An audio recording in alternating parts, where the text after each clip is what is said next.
রণবীর সিং এর জন্মদিনে এলো এক ধামাকাদার টিজার। ধুরন্ধর শুধু মুভি নয়, এটা একটা মিশন। আর এই মিশনের নাম অ্যাকশন ও ষড়যন্ত্র। Happy birthday Ranveer Singh, welcome to আপনাদের প্রিয় চ্যানেল ফিল্মি বাঙালি। আজকের ভিডিওতে আমি আলোচনা করব রণবীর সিং এর আপকামিং মুভি ধুরন্ধরের টিজার নিয়ে, যা ইতিমধ্যে ঝড় তুলে দিয়েছে ইউটিউবে। টিজারের শুরুতে মনে হইতেছিল এটা মনে হয় রণবীর কাপুরের অ্যানিমেল মুভির সিকুয়েল। পাঞ্জাবি বিটে হাই অকটেন অ্যাকশন, ব্রুটালিটি আর অন্যরকম ভিজুয়াল প্রেজেন্টেশন। কিন্তু আমি এই টিজার দেখে চমকে গেছি, কারণ এই মুভির কাস্ট দেখে। এই মুভিতে আছে পাওয়ারফুল কাস্ট, যেমন রণবীর সিং। ও ভাই, রণবীর সিংকে দেখে মনে হইতেছে অরিজিনাল আলাউদ্দিন খিলজি আবার পর্দায় ফিরছেন, কিন্তু এবার আরো আগ্রাসী রূপে। আর মাতবানের লুক একেবারে মাইন্ড ব্লোয়িং। আর আপনি শুনলে চমকে যাবেন, উনি অভিনয় করবেন ভারতের জাতীয় নিরাপত্তা উপদেষ্টা অজিত দোভালের চরিত্রে, একজন কিংবদন্তি স্পাই মাস্টার হিসেবে।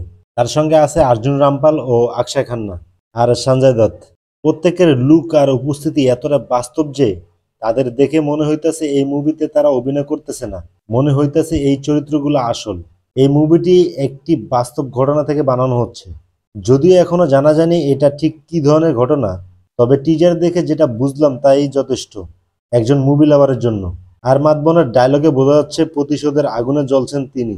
টিজারে দেখা গেছে রণবীর সিং পাকিস্তানে আছে আর একটা হোটেলে কাজ করতেছে। তার পাশে উর্দু লেখা পাকিস্তানের পতাকা, তারপর সঞ্জয় দত্তের সেই গর্জন। সব মিলিয়ে অনুমান করা যায় আর মাতবান রণবীর সিংকে একটি গোপন মিশনে পাঠাবে পাকিস্তানে। সেখানে সে শত্রুদের ভিড়ে ঢুকে দেশের বড় ধরনের কোনো হামলা থামাবে। এই মুভিটি পরিচালনা করছেন উরি মুভির নির্মাতারা।